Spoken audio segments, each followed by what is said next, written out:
Uma das coisas que nos encanta, e eu já tive a ocasião, inclusive nesse mesmo espaço, não só de antes falar, mas de ter um dia assistido aqui um espetáculo musical, e eu gosto bastante de música.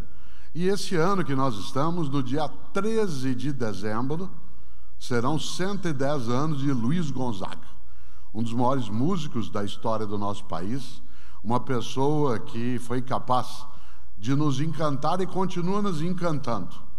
Luiz Gonzaga, um homem nascido em Exu, no estado de Pernambuco, e que teve a sua vida marcada por uma trajetória de partilha, de capacidades, e fez o seu melhor, a tal ponto que esse ano, 110 anos do nascimento de Luiz Gonzaga, nós continuamos com ele em nós. E continuamos também lembrando, quando alguém toca em algum lugar ou começa a cantar Asa Branca, todo mundo se lembra, todo mundo canta junto, que é uma música funda, triste, verdadeira. Luiz Gonzaga, que morreu no dia 2 de agosto de 1989.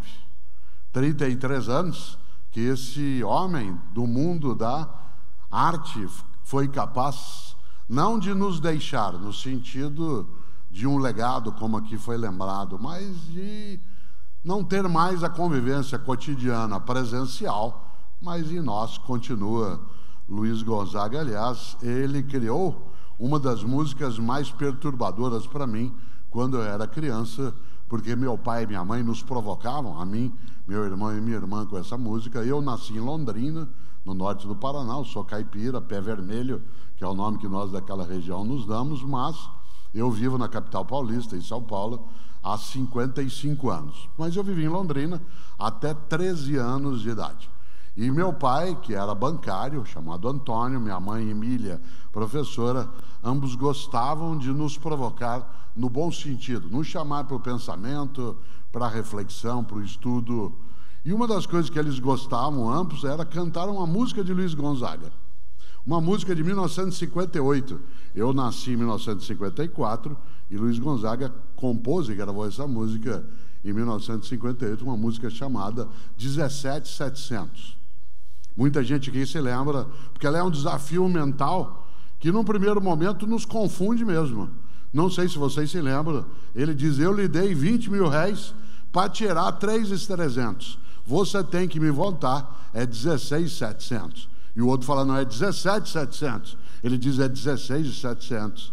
É 17.700. E aí a briga é uma discussão aritmética em torno desse valor. Até hoje, a gente ainda se confunde. Cada vez que eu canto essa música, eu preciso pensar: de fato, eu lhe dei 20 mil réis para tirar 3.300, você tem que me voltar 16.700 ou é 17.700? Olha que interessante, não vou nem perguntar aqui agora, né, porque a música deixa claro no título o equívoco. Porque, claro, é isso, você tem que me voltar 17.700, que é o título da música, não, é 16.700. Por que a música nos confunde um pouco? Porque se utilizou a moeda da época lá, na oficialidade, que era os réis. Se tivesse usado o pila, tinha dado certo, porque, como se diz, o pila é a moeda mais estável do planeta, né? Não muda. 40 pila é 40 pila em 2012, em 2022, em 2050. Se é pila, não tem mudança, né? E é interessante porque Luiz Gonzaga, quando meu pai e minha mãe cantavam essa música juntos, eu lhe dei 20 mil réis para voltar 3.300. Você tem, aliás, para tirar 3.300, você tem que me voltar, é 16.700. E ela dizia 17.700. E aí a gente dizia: não, tem que voltar 17.700. E meu pai ou minha mãe dizia assim: capricho, raciocina melhor, não tenha um pensamento apressado, não tenha uma ação apressada, tenha um pensamento rápido, mas não apressado. Não confunda velocidade com pressa. Velocidade é sinal de perícia, de habilidade, de inteligência. Pressa é sinal de despreparo, de ausência de planejamento, de sufocamento. Nós vivemos hoje uma vida muito apressada, não necessariamente veloz. Claro, por exemplo, eu quero velocidade na hora de ser atendido por um médico, se eu estiver precisando, mas eu não quero pressa na consulta. Eu quero velocidade na hora de sentar para comer, mas eu não quero ter de comer apressadamente. Claro, pressa é diferente de velocidade. Nesse sentido, quando eles diziam, raciocine com cautela, seja veloz, mas não seja apressado, capricho, capricho. É interessante porque Luiz Gonzaga, ele tem uma trajetória lembrada no dia 2 de agosto de 1989 como um momento da sua partida presencial, mas que em nós ficou e fica nessa imensa obra por ter sido uma pessoa que fez o melhor e, portanto, recusou em vários momentos a sua mediocridade. Aliás, ele, das muitas coisas boas que nos deixou, uma delas é seu filho de criação, seu filho adotado, Gonzaguinha. Gonzaguinha, muita gente conhece melhor Gonzaguinha do que Luiz Gonzaga, e Gonzaguinha é um filho que foi por ele criado. Não era filho dele biológico, de sangue.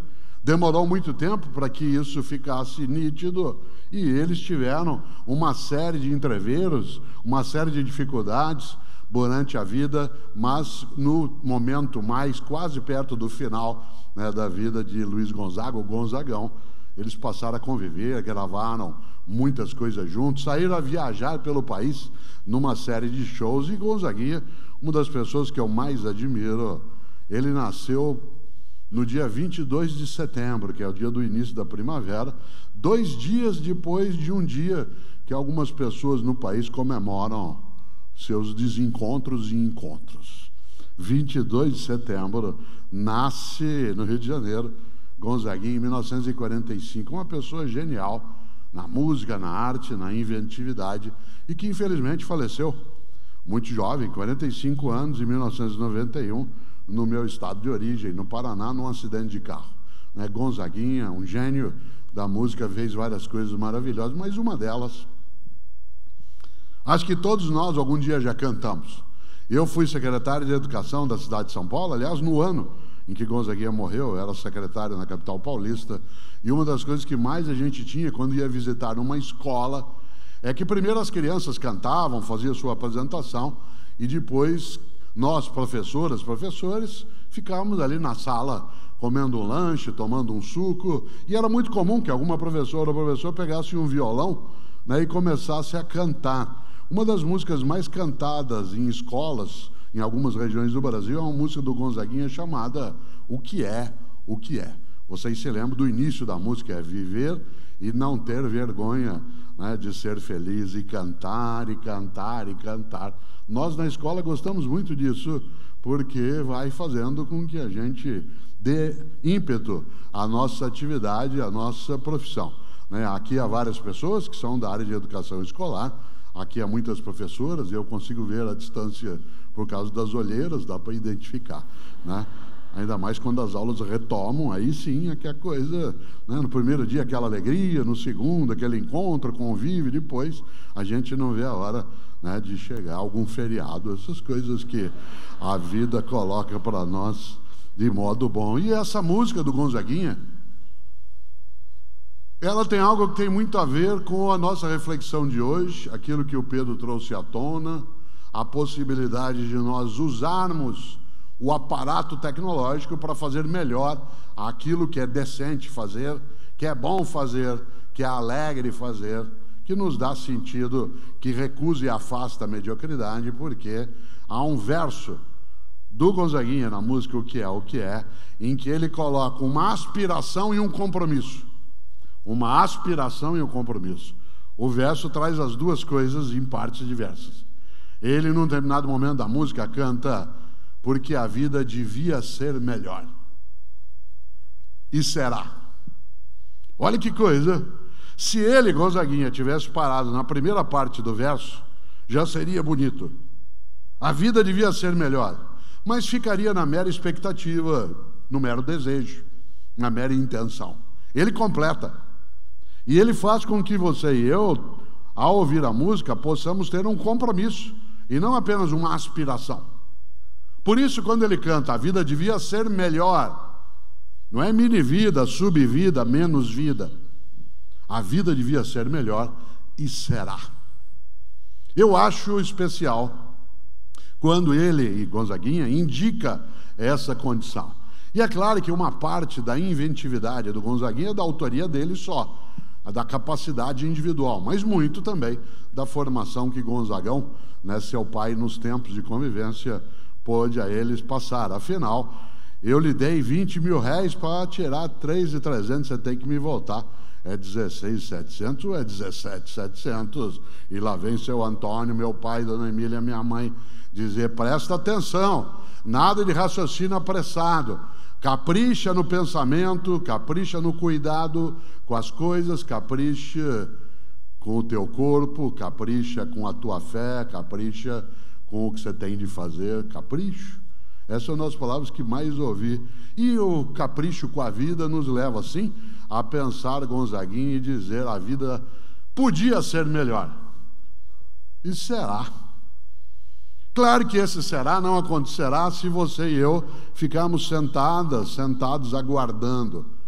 Não é um esperar do verbo esperar, é um esperar do verbo esperançar, o que é muito diferente. Esperança tem de vir do verbo esperançar, e não do verbo esperar. Esperança do verbo esperar é mera espera. Ah, espero que dê certo, espero que aconteça, espero que resolva. Isso não é esperança, é espera. Eu insisto sempre, esperançar é ir atrás, é buscar, é não desistir. Esperançar é ser capaz e lembrar: a vida devia ser melhor. E será. Será como? Se nós nos juntarmos nos nossos desejos, nossas competências, nossas atitudes, nossos valores,